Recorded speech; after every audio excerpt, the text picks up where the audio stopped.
loved the notion of that hymn, that how pleasing it is for my brethren together in this dwelling, which certainly applies to us here in the sacred space, and of course those who are joining us through Zoom. Also makes me think of what I did yesterday. I drove with actually Reverend Jim Wilkins, who's a fellow pastor here. Drove 4 hours out to West Virginia to do a Lakota sweat ceremony in this tiny dome, and there were 28 of us circled around this pit with very hot rocks, and they would bring in water. And in the Lakota tradition, in this ceremony, we say repeatedly and through the ceremony, Aho Matakiyasin, which means all my relatives, and that includes everyone in the planet, not just those gathered in this inipi, this lodge, which represents the womb of Mother Earth, by the way. And so we're going back to our beginnings and our relations with the earth. But it is all my relations, all things living, all things inanimate, all my relations in the past, all my relations in the future. So it's this very encompassing term. But there is something that I found very poignant for today in that ceremony. At this church, some of you are first-time visitors here. What I really love about divine metaphysics is we want to live in harmony with divine law, with divine spirit. And I think that's natural with everybody. Sometimes when you just say, can't you just be nice? You know, we're asking people, can you live in harmony with divine law, with divine spirit? And but we really take that as a charge, that whenever there's discord in our life, disharmony, it makes us stop and think, not externally, but internally, how am I living with a lack of, not living in harmony with God, with the divine? And it is that same harmony that the Lakota in this ceremony strive to find, and in recognizing everybody as their family. And anytime you are not in an experience, you're feeling disharmony within you, which can come in form of fear, anger, judgment, many faces of disharmony. The Lakota teach you to say, this is my medicine. And when we sat in, the leader of the ceremony came in and started the ceremony and ended his introduction with, and may we all find our medicine easily. As soon as he said that, this hawk outside cried out. It was very powerful. But when you can recognize something as your medicine, therein lies hope. So our scripture this morning comes from 2 Corinthians verses 4:16-18, the last verse of which will seem a little familiar. But therefore we do not lose heart, though outwardly we are wasting away, yet inwardly we are being renewed day by day. For our light and momentary troubles are achieving for us an eternal glory that far outweighs them all. So we fix our eyes not on what is seen, but what is unseen, since what is seen is temporary, but what is unseen is eternal. Thus endeth the reading from 2 Corinthians chapter 4. Today begins the Advent season, with each Sunday representing 4 aspects of faith: peace, joy, love, and today, hope. We start with hope liturgically to reflect on the Israelites' hope for the long-awaited Messiah, wondering who he would be, what he would do when he got here. And this literal examination of hope in the biblical story is a beautiful one, especially for this season.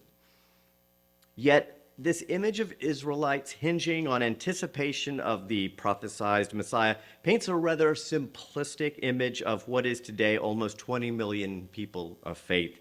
And as a rabbi once put it flatly over to me over dinner, we Jews do not live by hope alone, which I had to joke because that was a play on Jesus saying man does not live on bread alone. But she said, we Jews do not live by hope alone. But make no mistake, hope is a tenet of faith, and it's mentioned 48 times in the Torah, and depending on the translation you have at your hand, 130 to 180 times in the Holy Bible. Now, probably the most famous mention of hope came from the Apostle Paul.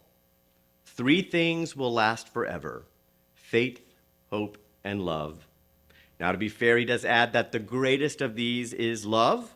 So, okay, hope may not be the greatest, but from Paul's mouth to our ears, hope is great, and it lasts forever. But when we examine hope during Advent as a spiritual condition, it's a spiritual concept, especially when compared to peace and joy and love, hope is a curious thing. We speak of peace and we immediately want to pray for world peace. We strive for inner peace, do we not? Joy? We have causes for joy. We share joy. People, places, and things give us joy. And love, it's something we do in its many forms. We feel it, and we long to be on the receiving end of it.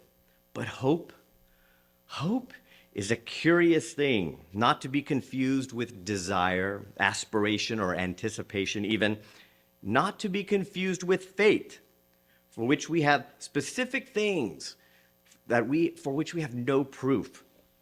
Hope instead is this unfixed thing which lifts us up and moves us along.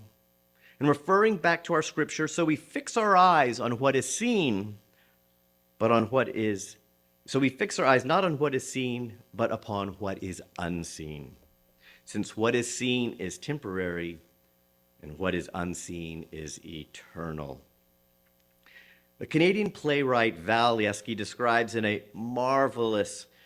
describes hope just beautifully in the poem she wrote in 2011, this curious thing called hope.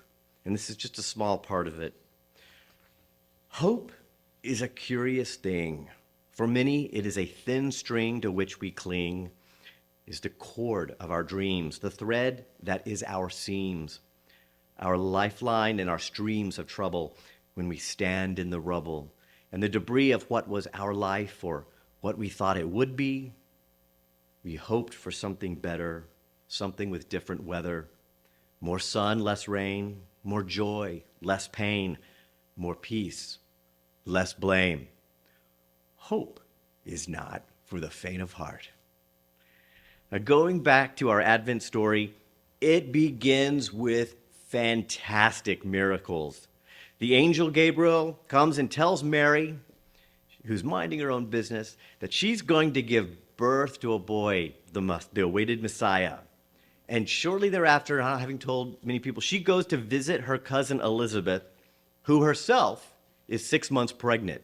And Elizabeth's baby is said to have jumped in the womb at the first sounds of Mary's voice. Now, 3 months later, Elizabeth's 8-day-old infant, Briss, upon hearing her husband declaring this baby's name will be John, the book of Luke writes that of the infant, immediately his mouth was opened and his tongue set free, and he began to speak, praising God. And that baby boy, Elizabeth's son, grew up to be John the Baptist. So there in just the earliest verses of Luke, we've got a lot of miracles starting off our Advent story. But when Mary tells Joseph about the angel and the baby she is carrying, well, to be on the receiving end of that, I think that takes a heck of a lot of faith on Joseph's part to take that. And where Mary and Joseph go from there, as Deacon Ricks described, the long trek from Galilee to Judea, desperately looking for lodging in Bethlehem, ultimately giving birth in a stable. It's a beautiful story of faith that the scriptures paint. And while the Gospels don't say it, you just know that there was also a whole lot of hoping going on in that small family. You know there was.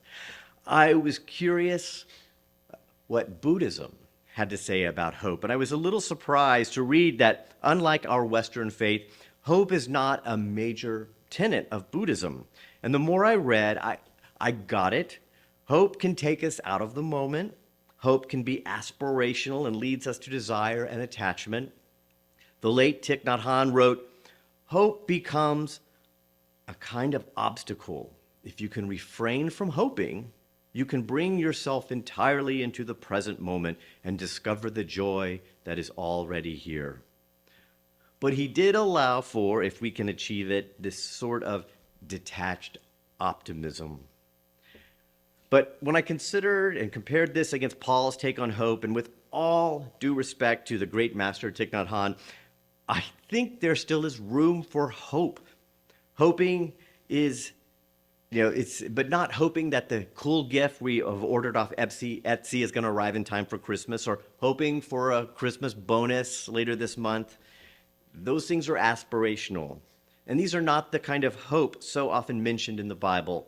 Hope is that slipstream which carries us when the way ahead is unknown. And the more I stewed over Thich Nhat Hanh's caution, I arrived upon what has to be the most metaphysical expression of hope. And I alluded to it at the beginning of the service. And that is hope for oneself. Hope for oneself.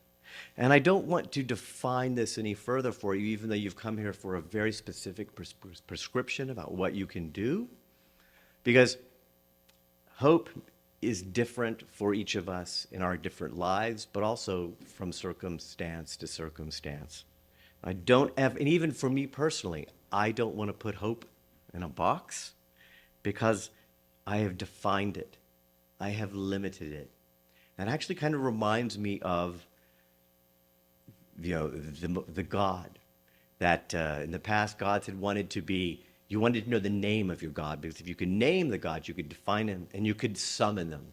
That's why when Moses encounters God, he says, "Give me your name," and God gives a nonsensical name, a nonsensical series of letters. And because just like God, hope shouldn't be defined, because then you are limiting it. And when you limit it, if I'm limiting my hope, I've defined it, I put it into a concrete box, I am closing the door to the infinite and unexpected possibilities provided by hope. As metaphysicians, we look at Advent as the time to prepare ourselves as the birthplace for a nascent Christ consciousness. Now, born in 1966, I am about to embark on another Advent season. One more opportunity to turn myself into a welcoming manger, a personified Bethlehem, if you will. My 57th attempt, my 57th opportunity. And for this, I have hope.